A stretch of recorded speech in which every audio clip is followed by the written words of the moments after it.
Welcome to Leadogo Lunch, Tales of Human Connection, a podcast about connecting wisdom with passion, experience with curiosity, and building the bridge from today to tomorrow. Each week we uncover unique knowledge and wisdom from the people all around us by talking about the things that matter most in life.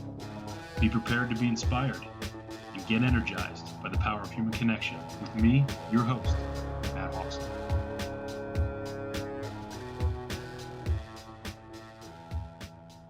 Hey, good afternoon, everyone. Good morning. Great to see everybody here. My name is Matt Huxley, the founder of Leadogo.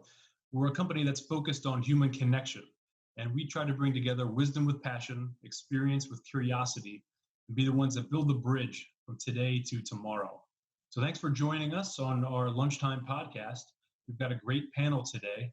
Our topic is the impact, a generational perspective. So we're going to dive a little bit in with a diverse background and a panel here on a few different great topics.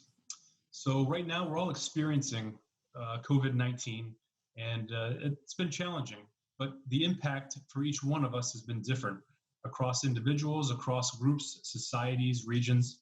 So right now, empathy is one of the most critical parts to us moving forward. Recently, about a month plus ago, I was in a leadership conference, and on the screen, the simple math equation was there. It said 1 + 1 equals question mark. Now, naturally, most of us gravitate towards the answer. It's 2. And the presenter talked through a little bit about a kindergarten teacher showing that to her class. And one young girl was very, very adamant that the answer was not 2. The teacher continued to go and say, no, here's 1 marble and 2 marbles. That's 2, right?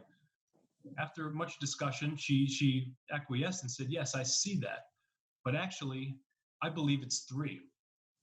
And then the teacher finally, opening up and understanding, talked and said, well, help me understand how you came to that.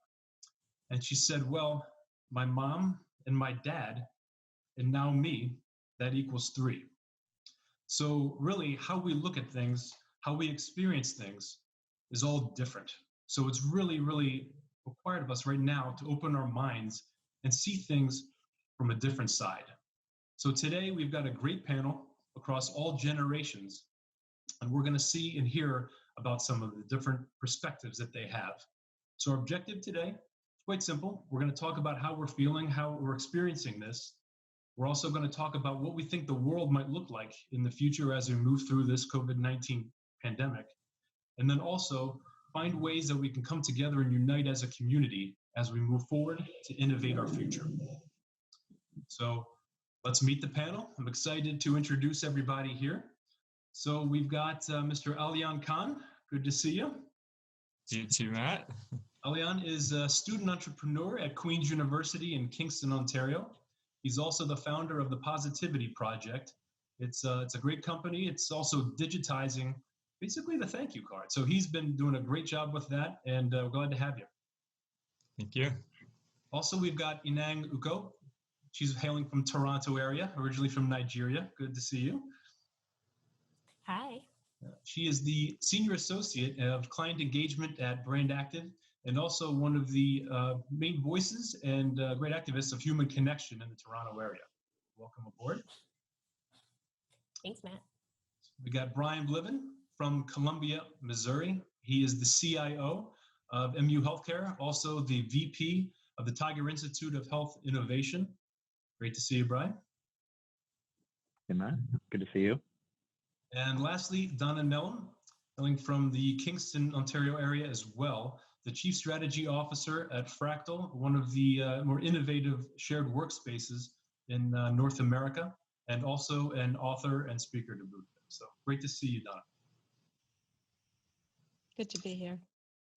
All right. Well, want to start, Brian, we're going to start with you because you're kind of at that core, that one spot right in the middle there of tech as well as healthcare. Obviously, that's these two explosive areas that we're experiencing right now. Wanted to see maybe firsthand, what you're seeing, what you've been dealing with, and how it's impacted yourself. Sure. So it's definitely a remarkable time right now, and seeing lots of changes coming at us very fast. So we're not as impacted as other parts of the country. We're in what we would call a preparing stage for potential surge. But we have seen, and as part of this prepping, a lot of changes, a lot of drive towards technology, where in my role as Chief Information Officer, we've been working to digitize healthcare and create the opportunity and the reality for people to take more care virtually or get more access to care virtually. And this has created really a tipping point. So we really quickly, when we started to see spread and see community spread, and actually even before that, when we first started seeing travel spread in the United States, we stood up a command center, and so we were running the health system through the command center and making sure that we're planning and prepping as much as we can and informing our community. We started setting up virtual testing stations, drive-through testing stations, so we don't bring potential patients through and into the healthcare facilities. We've really drastically changed our visitor policy to try to reduce the traffic inside of the hospitals.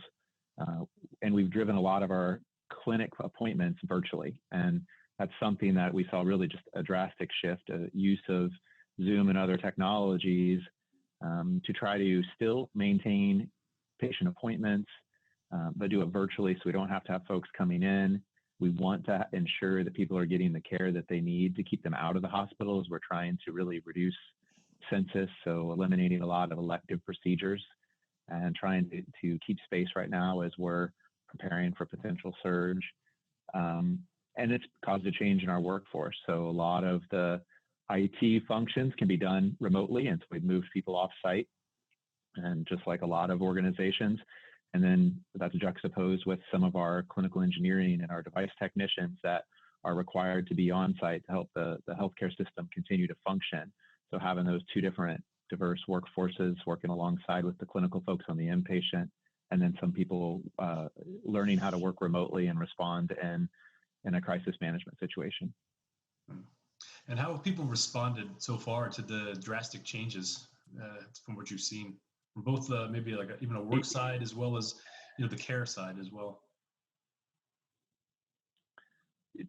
So the reaction is, healthcare is always personal. You're here in the environment where your loved ones could definitely end up, so you can see kind of the personal nature of it, and then that's balanced with the contagiousness of this particular pandemic and wanting to balance the safety for individuals and making sure we're trying to plan and do the right thing based on science on how to protect individuals. So a willingness to jump in. And I think our folks that are working remote, seeing the care providers coming in every day and trying to care for the community and trying to make things happen. The folks that are virtual are just, they're willing to kind of run through a brick wall to get things to happen. And this is definitely a longer term thing. So trying to space out, get people rest, make sure we're working on the right things and not reacting. And that goes back into funneling through our incident command structure and organizing the work correctly. And then making sure that the folks that are coming in, they've been willing to come in, but there's definitely been that apprehension that you work through of, am I being safe? Am I doing the right things? And how are we going to get through this? So just as leadership, trying to make sure we're transparent, providing what we need to be working on, focusing on, and then ensuring that, we're going to get through this and providing that the hope and the plan. Right. And it's obviously a very challenging thing, especially for leaders today to maintain that optimism and exude that through everything that they're doing. And Alian, you're in your second year at Queen's University. So all of a sudden, abruptly, the curriculum and everything you were learning was all now switched into a virtual type of environment. And what Brian was saying too, just like with healthcare, education in the past had been very, very based on that human connection, that togetherness, especially on campus type of programs. How has that impacted you, now in the second year and as you move forward? No, absolutely. And I do find with the transition of basically everything being online now, it has been a bit of a learning curve. I did find even, years past and even months prior to, a lot of the kind of supplementary information that we had with external, maybe slides or review sessions and stuff were virtually a little bit online. So I think there was a little bit of that initial learning curve of, okay, a lot of these classes and stuff can be offered online to some extent, but I think having that full transition was a bit of a learning curve. Yeah. I did find in terms of, class participation and all of those things are kind of now kind of thrown out the door, even though we have things such as Zoom, and even kind of options to kind of participate even virtually. But I definitely do think, the initial jump was a bit for, many students, for ourselves here at Queen's. We've only had basically a week where we didn't have classes for us to kind of transition with everything going on, kind of whether it be kind of going back home or staying here on campus, and then right after kind of jumping back into, everything being online. So definitely think there was that bit of a learning curve.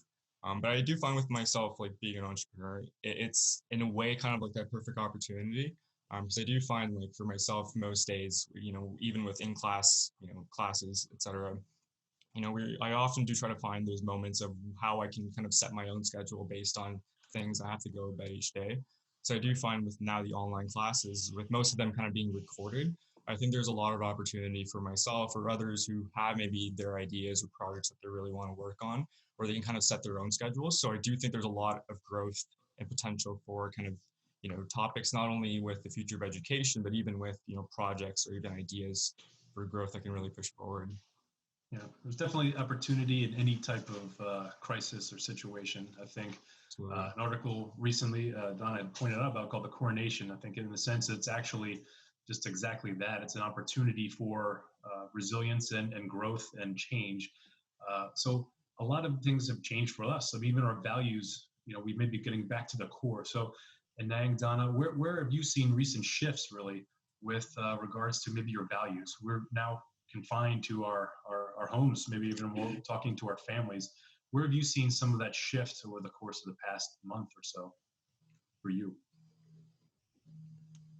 Donna, would you like to go first? Sure. No worries. I reflect a little bit on this. It's kind of interesting because the natural answer in some ways is to have a greater appreciation for the moment, for family, recognizing how fragile life is, the meaning of life, purpose, all that kind of stuff. And yet for me, what I've realized is that it's reinforced and amplified some things I have been believing and feeling for a very long time. And so in some ways, like it's very paradoxical, because on the one hand, at times I feel the despair around the very real situation that we're facing, mixed with hope, because for 4 or 5 decades now, there has been an evolutionary, very gradual shift in paradigm, values that have more to do with real deep connectedness to one another, empathy, connectedness to nature, the need to tap into people's capabilities more. That shift from the industrial age, which served us well, to the fourth industrial revolution, which is upon us. And so I'm feeling that whole mix at times at the same time of that despair and hope. It's kind of like the old story is done. I don't think there will be any returning to business as usual. And the new story hasn't fully begun. I mean, I think we've been on that journey. Many of us have been on that journey, right. And getting a bit impatient to make a little bit more headway. And therein lies the opportunity, I think. And I'd rather work on the side of hope around what can we do to make shifts that are needed in the world. Yeah. And in Nang, I guess, speaking from being based in Toronto, one of the larger cities in North America, how is that, from what you've seen from yourself, as well as many of your other colleagues or people in your network, how has that impacted it from the large city aspect as well, where there used to be, there's still a lot of life, coming together, and then now it's a much different type of dynamic.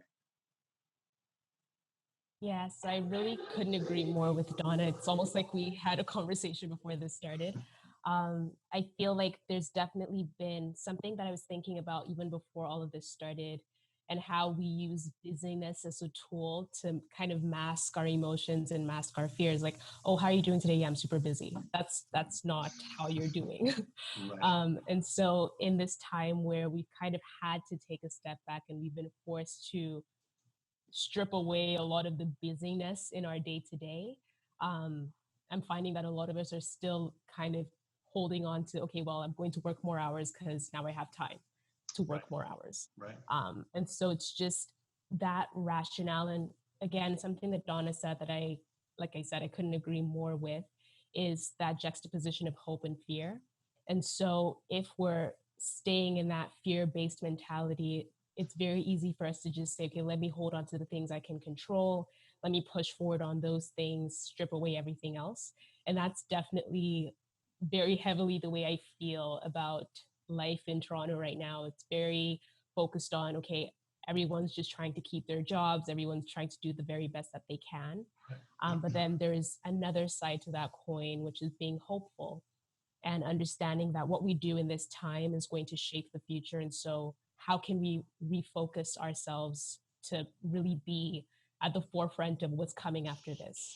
So Right. I think that's a great setup for kind of what we're looking at next. Really, is knowing that we need to be adaptive, and we're going to have that sense of that fear and hope. And through all of your different stories, I think that started to come through from being in the hospitals or the tech side, from what Brian explained, or even in the school side with what Alian was saying. We need to be adaptive. We need to kind of continue to move forward. What do we think we're moving forward to? What is that world going to be looking like? What are some of the characteristics or attributes that maybe define the workplace, maybe define our personal lives? What are some of the things that might change? So I don't know, Brian, what are you seeing maybe from your perspective? I agree with the statements that there's a lot of no going back from this point. I think we've been trying to see how and felt that virtual care could be a bigger part of our everyday lives and just thinking about healthcare. And now I think we've reached the tipping point. I mean, there were some regulations that were relaxed at a federal level here in the States that enabled it. But once kind of the cat's out of the bag, we've seen great adoption, and we're wondering, how does this change like our future capital investments? Do we need to have the locations, physical locations that we had? Can we change that? How does it change as we're thinking about conserving the personal protective equipment? How does it change how we do rounding? Can we do virtual rounding and only enter into rooms when we need to, and not waste PPE equipment by going in and out of rooms? So it's really opened the doors to think about solving problems differently in a very short period of time, with people being very receptive to change. And it really helped to crystallize some of the problem statements and enable that quick adoption of either technology, innovation, or just a different way of thinking that 2 months ago people would have said, no, we're not able to do that. So I think I'm hopeful that we can harness some of that and pave kind of a new way forward that'll help us not only get through the situation that we're in, but enable a different future as well. Right. And Anang, you were touching a little bit maybe before we talked about kind of the workplace and some of the different changes that may exist there, and how we kind of interact and communicate. And I know, as I mentioned in the intro, you're heavily into the human connection and bringing people together. How do you find that is going to shift now as we move forward and we're all looking for jobs or for work, and it's going to be a different dynamic? Where do we see that going?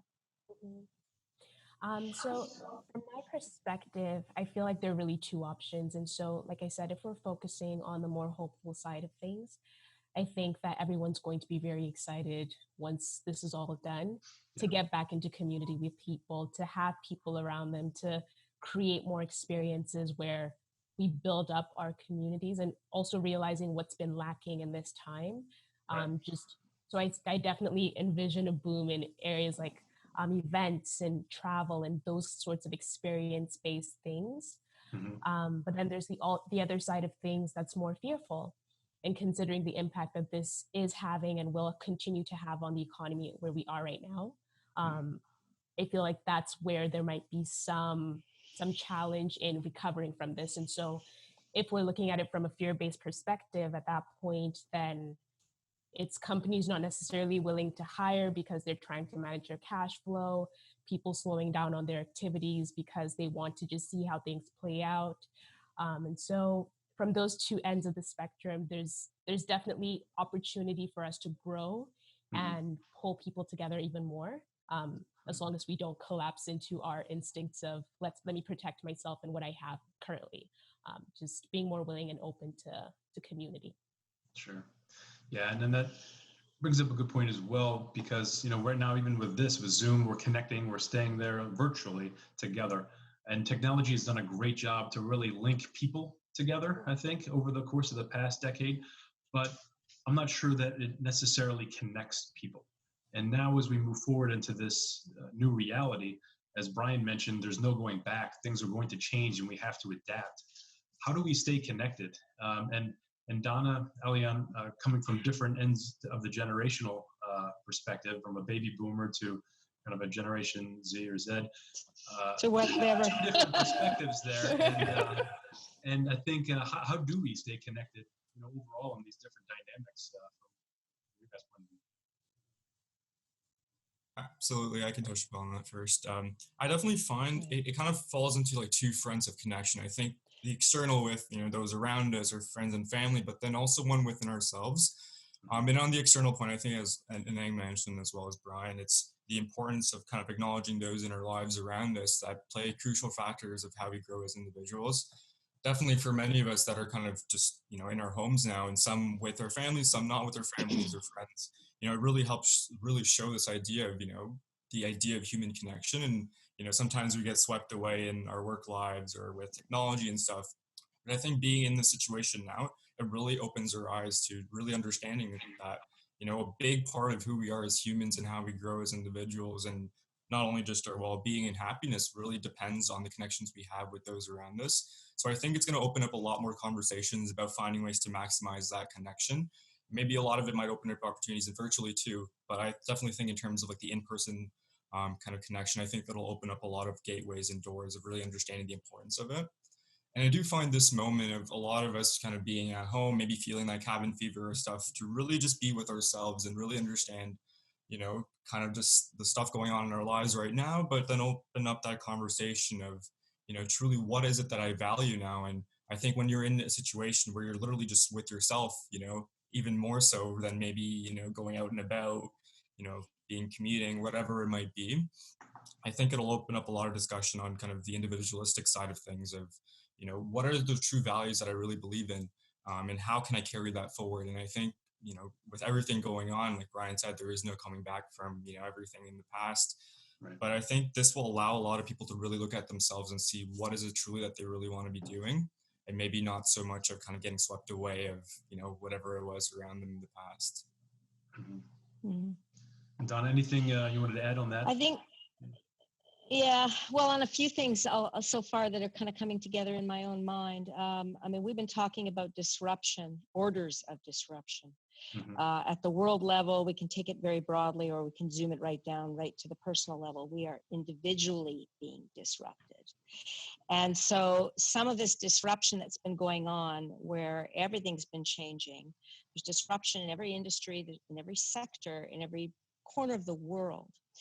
And so, as Brian has already said, things are kind of in an unfrozen state. And in that unfrozen state, there is a potential to experiment, to try some new things, if we're willing to do that.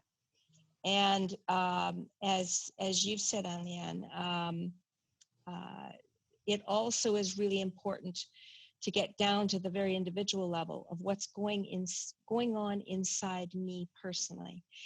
And if we relate that to empathy, I don't think it's possible to really become more effective at being understanding and in touch with what other people are going through if we're not better connected inside ourselves, which is never finished. It's an ongoing thing. It's kind of like a shuttling back and forth all the time between what's going on inside us intrapersonally and what's going on between us interpersonally, and then even on a larger scale within communities and within society. So again, it's back to the hope and the despair. I think there is a tremendous need for connectedness between us and all living things. I think what we've been observing is the planet is been hit on a collision course, going tilt, things being out of balance, out of connection with nature, out of connection with ourselves and our own bodies. When you talk about the healthcare system, Brian, I think this is touching again on the need for us to find ways to take even more responsibility for our own lives and our own health, and not be turning that over to others entirely. So it's just a whole order of change on just about every dimension. And then when we bring it back to the world of work, the biggest disruption for me right now is that we were on the cusp of doing some things that I think were really helping to move the very things we're talking about forward.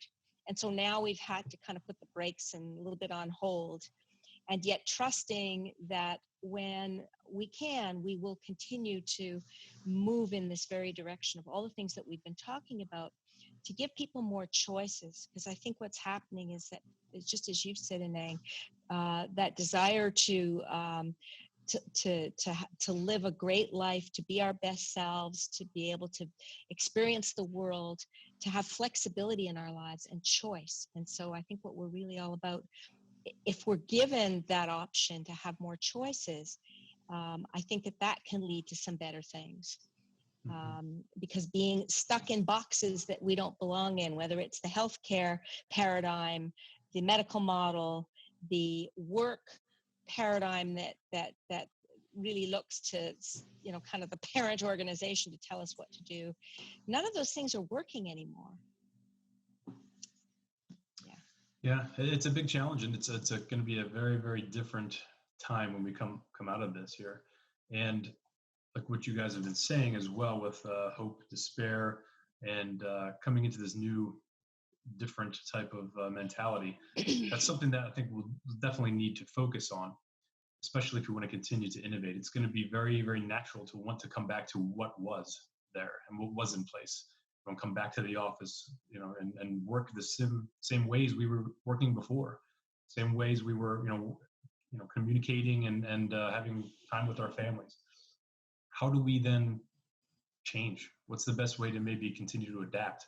I know it'll be a different time, but there's going to be a lot of, it's going to be easy to want to go back and fall into the same kind of habits and the same type of thinking that we had before, when it's not as pressing.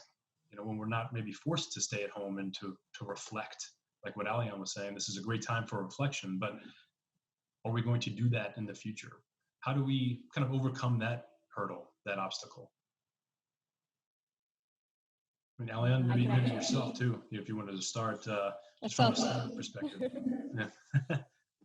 Absolutely. I do find this with everything going on, and I think once everything kind of trickles down, we're kind of back into the swing of things with kind of going out and about and interacting with people. I do find from a startup perspective, I think this whole time right now is really opening the ideas of adaptability, with when it comes to kind of how we work with teams and even how we approach work. Definitely, I do find it's like in the past, even with classes, etc., of just we have to have a routine structure of, you start, school in the morning and you work after or whatever. I think now it's going to open up a lot of dialogue when it comes to the idea of adaptability, especially in the startup field of, if maybe you have a lot of team members that aren't with you physically, I think, opens up more opportunities when it comes to working more virtually and really pushing that idea of adaptability. So I definitely think that's the main thing I do find, especially in the startup realm, that will kind of shift a little bit more forward. And one more point as well, I do find with, this idea of us having to kind of adapt kind of almost immediately in per se, that I do find down the road for a lot of startups, I think the idea of embracing more kind of, changes and embracing more uncertainty, I think will kind of get more and more kind of, increasingly so. Just with everything going on, for myself, even with my team, like I had to kind of shift from working kind of in an office now into my bedroom, and and that's just one of the many things I found that has been like that immediate adjustment. But I do find it's shown me that, if I can kind of adapt, eventually so. I think definitely with startups, it'll kind of embrace that more uncertain kind of mentality. Right. And Brian, maybe from an executive perspective, from a large organization as well, a large network. Obviously, it starts with the individual, but a lot of people are going to be looking for guidance when it comes to executive management and leadership as new paradigms are changed and new edicts are kind of rolled out. From your perspective and being in that role, how do you think we can kind of help balance that and take the lead as we move forward? Well, change management still applies, and if you think of like at a personal level of what are you trying to accomplish, what's the goal of the organization, I think this whole situation can cause you just to open up your mind around what really is possible, and so revisiting some of those problems where maybe you ran against a wall of we're limited in this area. I think this is a good opportunity to go back and challenge yourself and say, what's changed in these situations, and is there a different way of thinking? And from a strategy session, we actually were forced to cancel our strategic retreat that we would normally do this time of year at the health system level because of a lot of the response that we're working on right now. But I do think that coming out of this is a great time to revisit strategy. What's changed? How can we move forward? And then as leaders, it's still about managing down to the folks and engaging them with, do you understand our mission? You understand where we're going? Like here, our mission is to save and improve lives. How are we going to be a part of that? What new tools do we have at our disposal? What new things did we learn from this? How does it change our strategy from 3 to 5 years and applying that? And then creating a path and a plan to go and execute against it. And I just think we've been constrained by certain things that maybe weren't real constraints in the past. And now this just is an opportunity to look at things with a fresh set of eyes and come up with new plans. So I believe that I've heard the conversation as much as we're in this preparing for a patient surge, we're also thinking of, what does this look like on the other side? And, we know we'll be facing an uphill battle kind of on the economic front of this, we're running, we've eliminated a lot of procedures where our census is way down while we're preparing for potentially more patients to come in. But, it's going to take a different set of solutions and some different ideas that I think that we're beginning to have those conversations. So I'm encouraged by that. And then the leaders are going to have to lead and engage their teams. Mm-hmm. Absolutely. And that goes the same for small business owners and everything. And Donna, I know you're on multiple committees and teams and working, what you do at Fractal, you come across multiple different small business owners and entrepreneurs. So it's no different really in leveraging some of those same aspects that Brian was talking about. What are you seeing from the average entrepreneur, startup, small business owner, and how can they, in your opinion as well, best meet that changing demand? Well, it kind of covers the whole spectrum. First of all, technology is an enabler in its best sense. It's got a dark side, which we touched on, but it does enable a whole bunch of things to be possible. And so there's a learning curve involved. I'll be the first one to say that, I've got many things to learn on the technology side, and many small businesses are faced with the need to look at different ways of doing business and to use technology and to be able to discern what kinds of technology are going to be, really helpful for the businesses, and to be better connected with the customers in ways that are meaningful. And it's not just producing stuff for the sake of stuff. And it's doing business in a way that's ecologically friendly and healthy as well in our environment, and all of those kinds of things are colliding. So the sudden remote is something that many of us are all learning. Some have been doing it for many years. I mean, I've been working remotely since about the 80s, but not with all of the techie skills. And at the same time, once we can start to be together again, I think that that's going to be enormously helpful, that we'll be able to move in and out of some working on our own remotely at home, some working from the office, from a flexible workspace, if that's a good place for lots of folks to be working, particularly at, outside of the large urban centers. But apart from that, I think one of the things I wanted to touch on is the soft skills, I think, are going to become the new hard skills. Mm-hmm. So once we get over some of the hurdles around the tech, a greater appreciation for the skills involved in creativity, to be able to think outside the box, to kind of understand some of those cognitive biases that can block us, mm-hmm. to really learn what it means to be able to be vulnerable and to be able to really feel in an authentic way empathy and caring about what others might be going through. And so I think education needs to change, and curriculums need to change, and modes of learning need to change, so that people can learn in more emergent ways while they're doing, at the same time. Mm-hmm. And then something else that's really struck me around all this is learning more and more. I mean, the more I know, the more I come to realize how little I know. Mm-hmm. The more issues are complex, there's an appreciation, and maybe this comes with time too, that there's no way I can begin to know the vastness of knowledge that's out there. So guess what? We need each other more.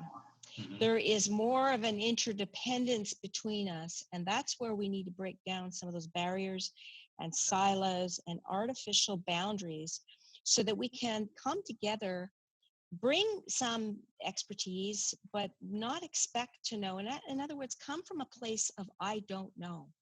Right. And to bring some of the pieces together, so that maybe that willingness to be vulnerable, I don't know, makes it possible to let go a little bit, let go of the ego, mm-hmm. that says I've got to look like I've got my act together and I have the answer. Even the questions you're asking, Matt, my first response is to want to say, heck, I don't know. And yet I've got some pieces here, and we all do. Mm-hmm. Right across, the sectors and the generations. So how can we break some of those barriers down? Yeah. And finally, I know this, I get on a roll with this, so I apologize. But the other thing, I'm either going to become known as the lady that loves dogs, or I'm going to be known as the and lady. Because one of the things that really concerns me is the either or binary thinking traps that we get into, that creates pendulum swings. And, the pendulum swings. It either goes to over control, or on the other hand, it's letting go of control completely. Well, these are complex issues that need to be nuanced, finessed, managed, balanced. They're not going away. And so how can we learn more and that yes, you're right, and yes, you're right, and to really learn to listen, so we can come up with some new creative things that frankly nobody's invented yet. Yeah, absolutely. And in just not too long ago, Maclean's Canadian publication on the cover had boomers, it's all your fault. And then on the same issue on the other side, it was millennials, it's all your fault. And that is something that is not necessarily ringing true for just Canada, but for pretty much, a good part of North America, if not the globe, where there is some difference of opinion with regards to knowledge transfer, how we should be communicating, whether one generation is entitled, whether the other one is stubborn. And Nang, I know you've done a lot to kind of really bring some different people together over the course of time, and being in the millennial generation as well, trying to drive that connectivity.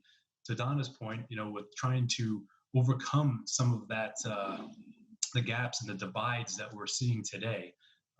Where do you think that, we can go with this? How can we use empathy? How can we really just come together now, partly in a virtual world, but also, as we begin to move forward, and we all do come out and connect in a little bit of a different way, different manner, how can we then still maybe bridge that divide and come together as one? Right. I believe that sitting with the discomfort of change is going to be critical for all of us.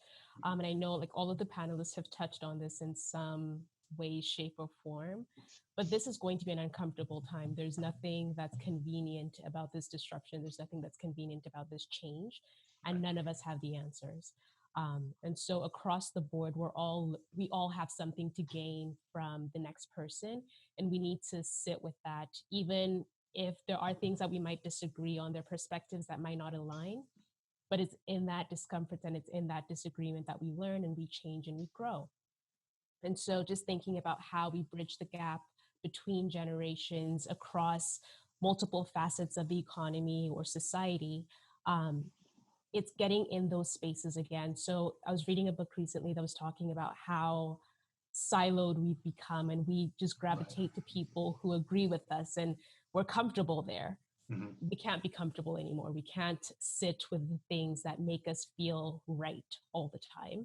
Mm-hmm. We need to be willing to say, I'm wrong. I was wrong about this, or I don't think I'm wrong and I just want to hear your perspective and learn something new from you. And so it's just being open to those discussions, open to those challenging situations that I think will really move us forward.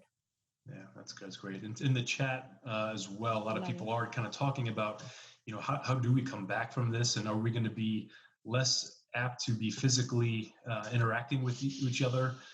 Is the handshake going to go away? Is there no longer going to be a hug when we kind of come across each other? How does that impact the, the core parts of who we are, the energy that we bring, the connection that we're feeling amongst each other? How does that then relate into our productivity, our workplace demeanor, our workplace attitudes, that then cascades into pretty much who we are as humans, as a people? That's open to anybody on that one there. So, and no pressure for just you on that one. My hope. So this is Brian. I would say, go ahead, Brian. Sorry, I would say, in full disclosure, that I am a Libra, so balance is kind of the thing. So, and I've heard each of the panelists mention it, but there's going to be a balance. I think there's going to be some apprehension, and there should be some, how are we going to react to this really shot across the bow, a global pandemic, and what needs to be different and what needs to change. But the in-person human touch and being able to work together in a physical space is still so valuable. And we see that today. I see it when you're talking to the folks that are doing the care delivery and being able to meet and huddle and they still maintain the social distancing as much as you can. But if there's something that needs to get done, and asking for people physically to get together and being able to help each other, that's also going to be valuable in the future. So we're going to have to find the balance between the two. Mm-hmm. Great.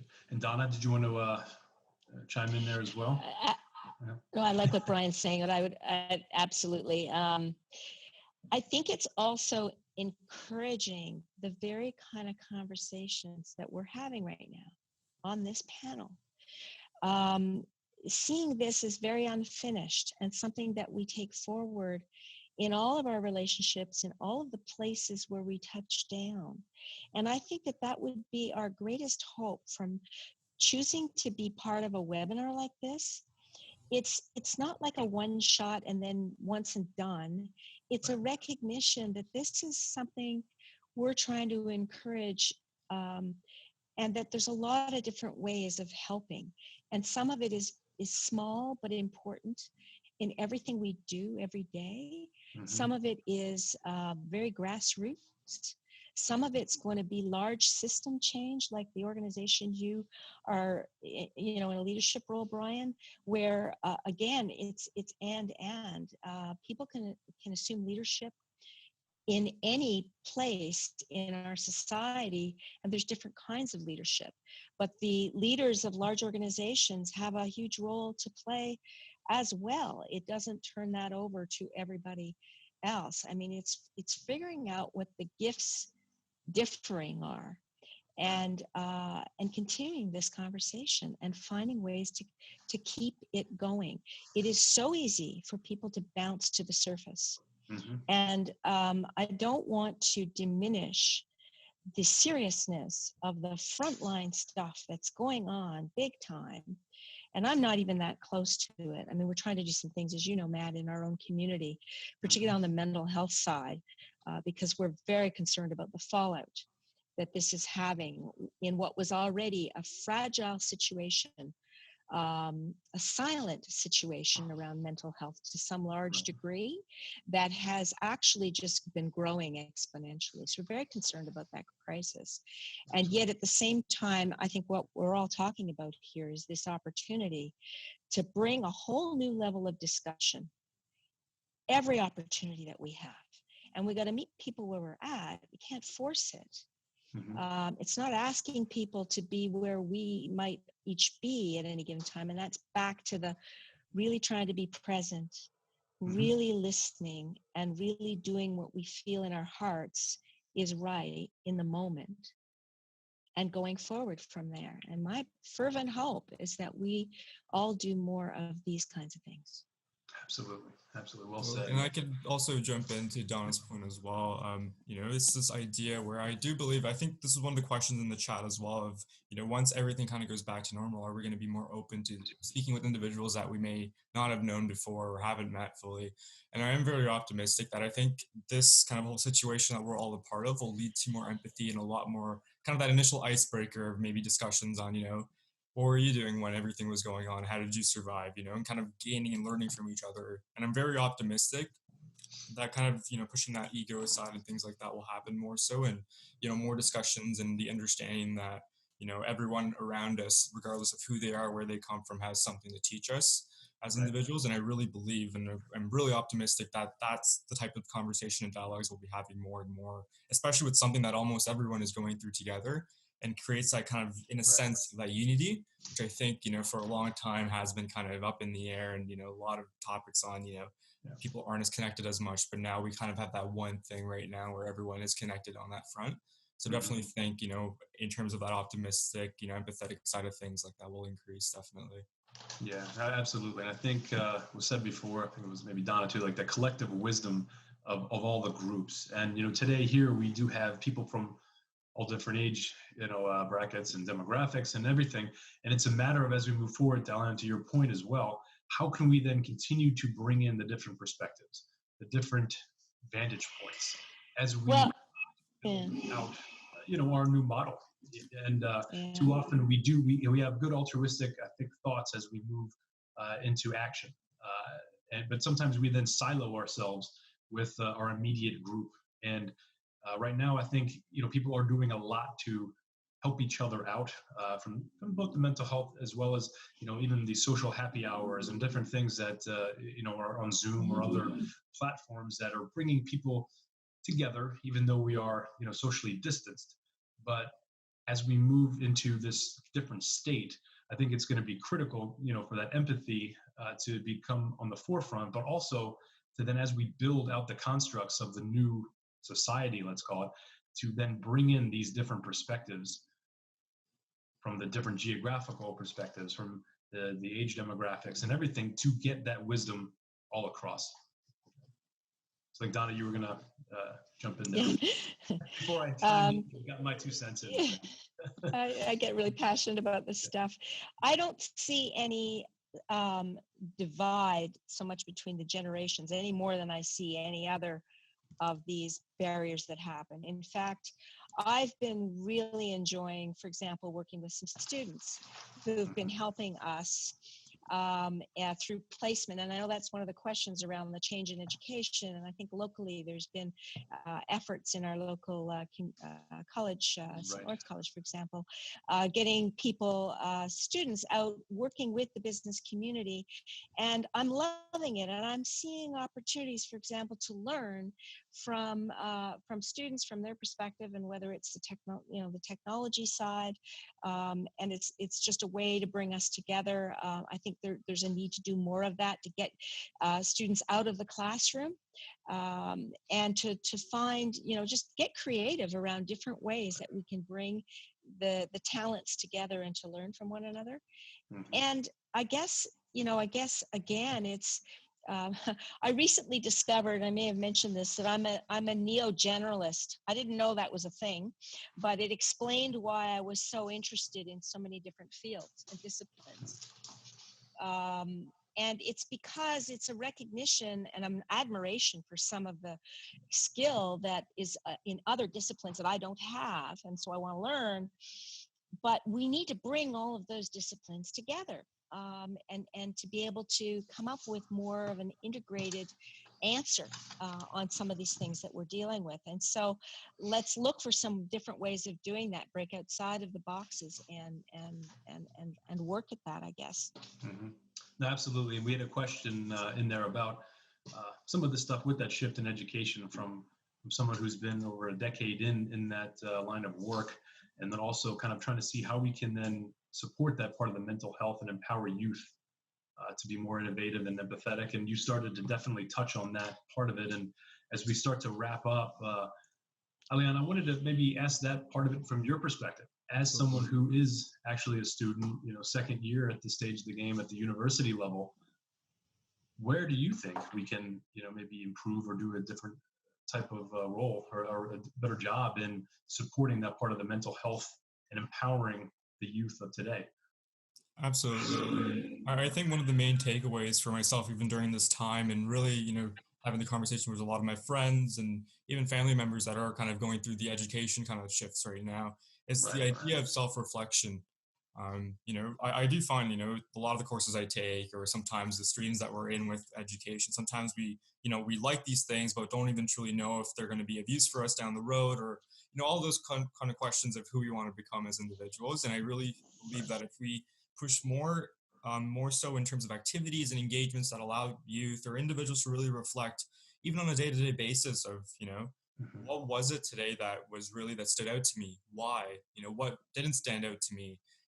I think Marcus Aurelius had, his nighttime routine where the adjusted version was like, what was good about today? What could be done better? And what would your best self be doing?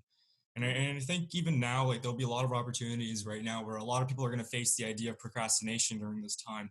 But I really believe that we can leverage that procrastination to really open a dialogue about, okay, if I'm really procrastinating this one assignment or this one thing I want to do, it's not more so about, you being lazy, but it's more so the idea of, is it truly something that I want to be doing? And I really believe, leveraging that idea of procrastination to be kind of, used in a good front for us. So definitely the idea of self-reflection would be the one thing I would really push towards for educators, and especially engaging with youth. Yeah, absolutely. And I know, you do sit on the board of an organization as the student advisor, actually. So kind of that advocate for the student voice as well. So any other thoughts and comments on that, which you might tell some of your peers as you kind of go through this change? Absolutely. So I do sit on the board for Read Charity, and a lot of kind of my role is to kind of look at with what youth here in Canada, but even around the world, are kind of facing, and especially in times of these, but really for those who have ideas that they want to implement and really bring about. And I think that very first step, like I did mention just right before, is really looking at, yourselves of, who is it that you truly want to become? And it's kind of a daunting question, but I think when we have that dialogue kind of in some senses every day where we're reflecting and engaging what we want to do and then looking back on it, I think that'll allow us to kind of take those right steps for not only youth, but people to really, push towards the lives that they've, hopefully always wanted to be achieving, regardless of whatever is happening around them in the world. Mm-hmm. Great. Okay, well, we got time for one more question, and it came through here. Really, this relates, Donna, maybe we can start off with you on this part of it, but someone working, a lot of patients 60 plus are not as apt to be using the technology right now, whether that's the computer, maybe maneuvering through the internet, and they're not as comfortable as maybe some of the younger generations. What advice or insights do you have, for this generations as we move forward more to this virtual environment in this virtual world where all of this interaction, whether that's through work, business, or exchange of ideas with our own families, where do we see this going? Maybe start with you. I think everybody's going to be a little different around that, and at some level, it's important to embrace some technology to be able to get around, and to be able to benefit from some of the goodness that's out there. I think a willingness to recognize whatever the difficulties are and to reach out to others to get a bit of help, and also to just ease up a little on one's own expectations around where are our strengths, because there's some people that they won't have the aptitude for that, and yet there's others that just are great at it and love doing it. So let's combine, let's come together and help one another a little bit, and not create unrealistic expectations around becoming a tech whiz. It ain't going to happen, and for some of us, but there are some things that that we need to be able to embrace, and we'd be better off for it if we did. So that's really, it's really still a message about collaboration, and that recognizing the interdependence. If we can get better at becoming interdependent and accepting that, I don't think we've begun to scratch the surface on what might be possible there. And then we start to realize that, hey, you know what? It gets easier. When we start doing that, it actually gets easier, and it becomes more fun and creative. And then we discover things. I mean, you may have heard the word co-create. We discover ways to co-create, which isn't just a buzzword. It truly is bringing the best of whatever it is that are our gifts together, and then we'll discover and we'll create some stuff. And there's an expression I really love. I'm not even sure whose it was. You might as well be yourself. Everyone else is taken. That's a good point. That's a good point. And as I've seen as well with really kind of in the education of technology to a more senior community, I think in many cases, the people do have the capacity to do it. It's a little bit of that hesitance or the fear of the change, going back to the fear and the hope model as well. And I feel that once, there's a little bit of that gradual interaction, that gradual practice in it, that people do gain the confidence in that part of it. And I guess last couple of points, Brian, maybe from a corporate standpoint, is there anything that you see or that you feel can be done to help, gear up some of that generation into a little bit more of comfort with regards to that technology side of it? I don't know, maybe from a corporate standpoint, but from an approach to a problem. So you find a great problem out there that is real of folks that, and it could be age related, it could be different accessibility issues of, who is having challenges with this new approach of technology, and then building the toolkit that you can use to help solve the problems. And empathy is key in that, is you need to be able to define what those individuals are going through, and then come up with some solutions. I know there's some super tactical things of inviting somebody else into the chat that can act as an interpreter or can help with the technology, scheduling those virtual visits where somebody else is present and can help with that. But there's many different ways that you could approach it from an educational standpoint.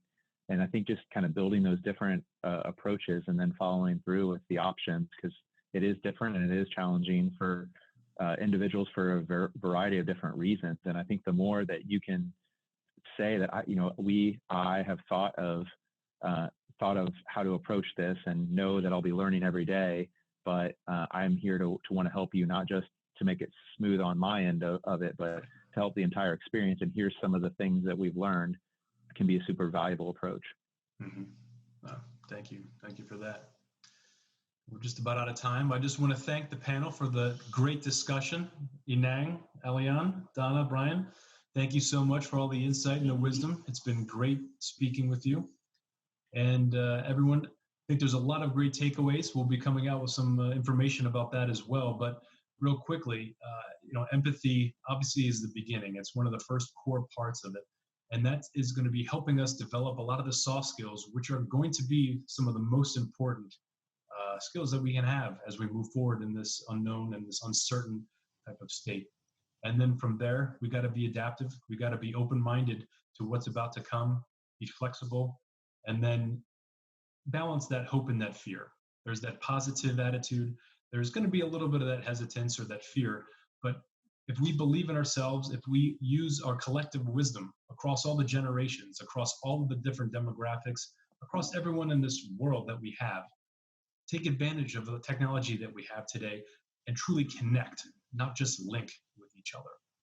So everybody out there, I just want to thank you so much.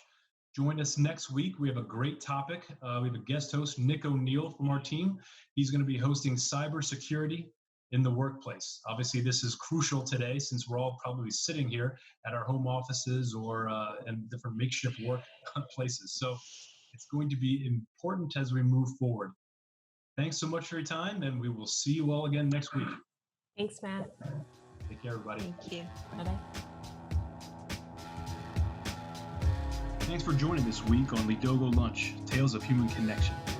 Make sure to check us out again next week when we continue our journey to discussing the things that matter most. Shoot me an email if you have any feedback or would like to be a guest on the show at Huxley@leadogo.io. Until then, continue learning and growing.